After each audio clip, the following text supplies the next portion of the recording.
Welcome to the Think Generational Wealth Podcast.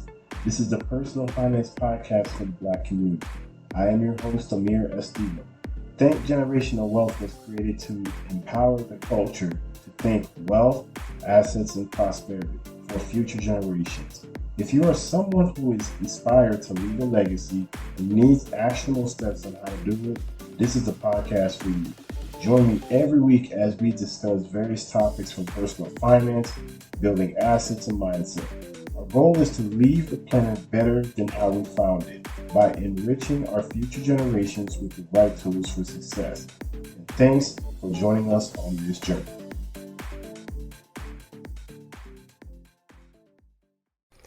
Welcome to the Think Generational Wealth Podcast, and this is episode number 113. I am your host, Amir Estimo. Thank you for tuning in today's podcast episode. It's much appreciated. I like to open each podcast episode with gratitude and appreciation. I appreciate you taking the time to listen to this podcast episode because you could be doing anything in this world. But the fact that you are listening to this podcast episode is much appreciated. So that's number one. Number two, this podcast episode is brought to you by Amir Estimo Financial. Amir Estimo Financial is here to eradicate financial illiteracy through tools of education and also getting this message out that we, amongst the Black community of all community, must be able to fight this disease called financial illiteracy. Okay, first of all, I wanted to record this quick podcast episode. In this podcast episode, again, we're going to talk about the reasons, and I'm talking about now, the reasons you must invest in land. As we know, if anybody been following the U.S., basically Bill Gates, right? So what do we know Bill Gates do? So Bill Gates, as of late, is been buying up all farmland. And the reason why? Well, the reason why is obviously, if any of you guys know about this lab-grown meat that they are looking to sell. Not even looking, it's even now being implemented in our stores that they are selling in our stores, lab-grown meat.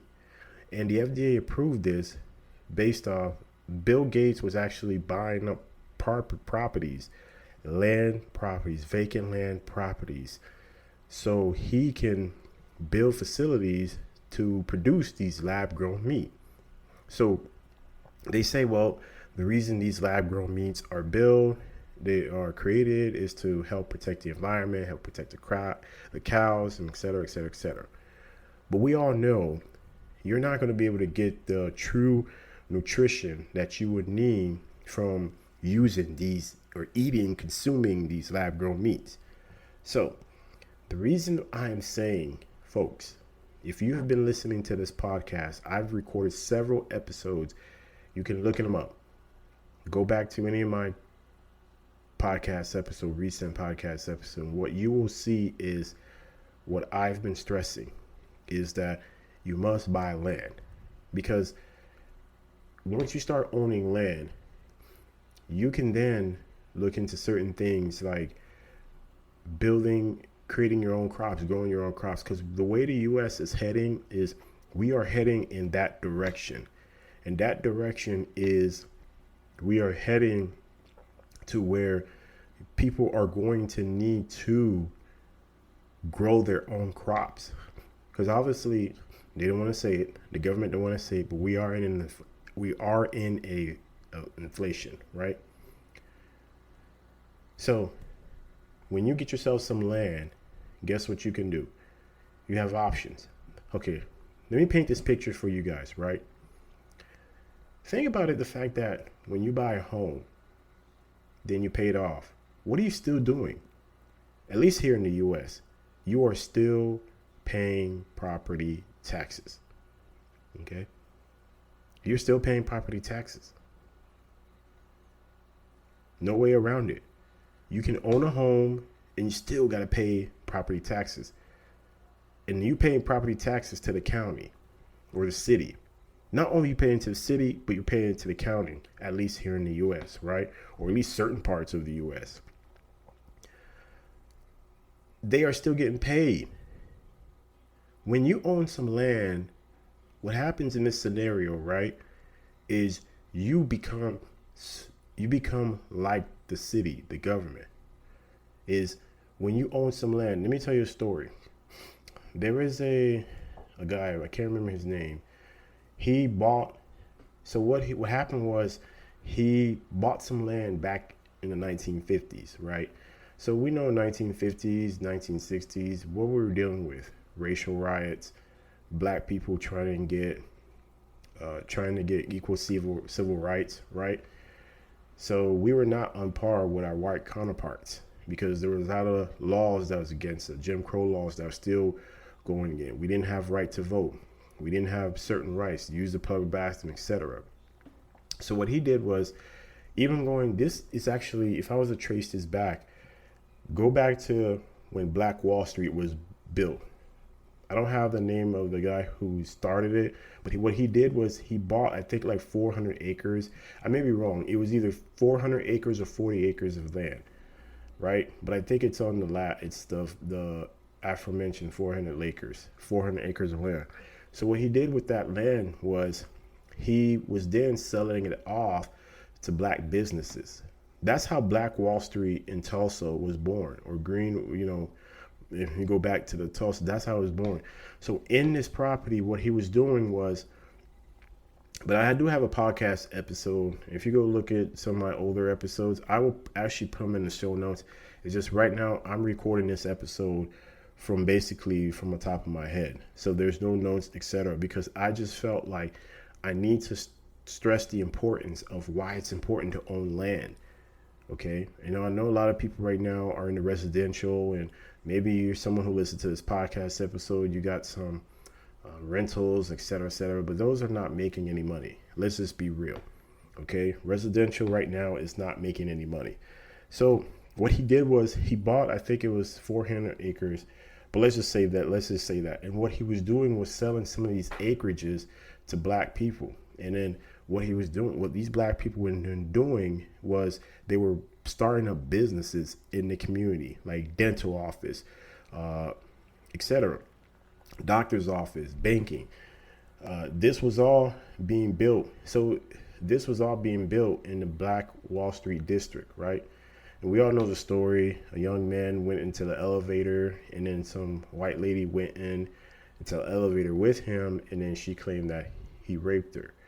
And then a mob riot of white men came, and then they tore down basically even the Oklahoma, the National Guard was called over to then drop bombs and destroy the Oklahoma district, the Tulsa district. So that's why that happened. But as you can see, what happened there was what? He bought acreages of land. Okay. So when you own land, one, property taxes are not that expensive versus residential. Okay. There's actually, so now going back to the story, I was talking about the block. I'm sorry I went off on a tangent, but I was going back to the before the Black Wall Street. The gentleman, what he did was he bought some land, and that land itself, what he did was, I think it was a Walmart that came in the neighborhood, in the area, that wanted to build on his land. So guess what happened? Walmart gave him two options. Either he takes residual income for life on that property because he owns it, and Walmart actually pays him a monthly revenue. So basically every single month. So what he did was a seller financing with Walmart. So meaning that he was the bank. So Walmart would pay him a monthly payment because they built their property on his land. The option two was he cashes out. Walmart comes in, they say, hey, you know what? Instead of we doing residual, we'll just give you a one-time payment, and then that's it. So what he ended up doing was, because he was thinking of generational wealth, he ended up keeping the property. So most people would say, well, I'll just take the money and be done with it. Well, what if I told you the money was $2 million he made, right? So he made $2.2 million, right? That was his option. But he was thinking of this in the long term. And the long term was what? You could pass this down from generations to generations. You don't need to then have to, yeah, you cash your money out, but what are you going to do with that, right? So he was thinking of generations. So until this day, Walmart is still paying him a monthly payment because they're operating on his property. I guarantee you, and this has been over years, right? I guarantee you right now that $2 million he probably would have got paid is nothing. It's not like if you bought the property and you was doing some type of financing with an everyday Joe Schmo, right? No, this is Walmart. And they actually built on his property. And they're paying him a residual income every single month. So he is making mailbox money. Okay? And this has been over 10, 15 years now. This is passed down from generation to generation to generation. Okay? Would you have done that? Would you take that deal, or would you just cashed out? That's why I stress the importance of land. Buy yourself some land. When you have land, I can tell you right now the difference between land and housing is night and day. What do you think houses are built on? Houses are built on land. That's why it's important to own land, not own the land, not the prop. Forget the house, because once you pay off the house, yes, but you still got property taxes. It looks nice. Let me tell you what. So with housing, right? Let's say you buy a house, but you still, you finance it into a mortgage, and you still got to make the monthly payments. Let's say your monthly payments are $600, even though these days that's not what it is. But let's say your monthly payments are $600 a month. But for you to make a profit, you probably need to mark up that probably to, let's say, $1,000 a month. So out of that $600, out of that $1,000, 600 of it is to pay your mortgage. So you're really only profiting $400. And in that $400, you still have to put money aside for escrow, right? Meaning, you could do your own escrow, but in this scenario, you got to put money aside in case anything breaks down. And it will happen in housing. It will. So that's why I am stressing the importance of owning land, because you don't have to deal with that in land. You don't have to deal with somebody calling you in the middle of the night where you're sleeping and the toilet broke and you got to come and fix it, or hire a realtor, right, to sell your property, or hire a company, a property management company to what? Hire a property management company to manage your property for you. So you're not getting those calls at night, and you're getting it directly from the property management. And that all comes out of the $400. So at the end of the day, you're probably making what, 100, 150, 200 bucks barely. That's why I'm saying it's important to own land. Because with land, you don't have those type of troubles. Now, is land easy? No. It's a very tricky business to get into if that's what you want to make it. It's a very tricky business. But as you see, a lot of right now fix and flippers are trying to buy land. They're marketing for land because right now mortgage rates are high. Selling houses, well, you could sell a house, but you go into another house, you're going to pay what, 7% interest. And that's what I refinanced our mortgage, and we're paying 2%. When I hear some of these rates these days, it's crazy. There's no way I would sell my house and then go into a 7 or 8% mortgage. But right now, that's what's happening. People are not buying homes. So homes are sitting on the market longer now because the rates are too high. And if you are buying a house, you're getting that 7%. But who's to say if you buy some land, you have someone pay you? You can flip the property. And there's over 6,500 land properties in the U.S. So you don't even have to worry about, everybody can eat. You don't even have to worry about what? Your main thing you would have to find out is what? Does it have access? Is it accessible? Can you install water? Can you install sewage? So this is someone, if they want to do residential, is there an updated survey? Is there a perk test? What is a perk test? A perk test is you test the soil to ensure that you can install a sewage or a septic tank on the property. You want to make sure that if you buy 7 acres of property, you can use all 7 acres. Now, that's the tricky thing about land. You could buy 7 acres of land and maybe you'll only be able to build on 1 acre. So you got 6 acres that you can't even use. You want to make sure you find that if you decide to do something, right? Own yourself some land, folks. Land will get you that mailbox money. Land will get you financial freedom. That's what I'm in the process of doing. So if you're tuning into this podcast episode, if you want to find out more information, feel free to contact me at amir.estimo@thinkgenwealth.com. Again, amir.estimo@thinkgenwealth.com.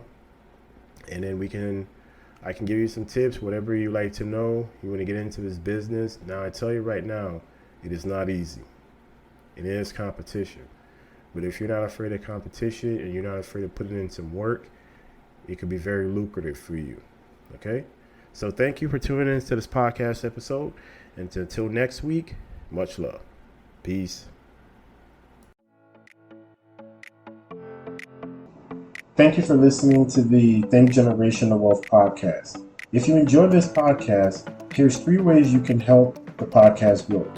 1, subscribe to the podcast wherever you get your content. 2, leave a rating and review the podcast, again, wherever you get your content so others can find it.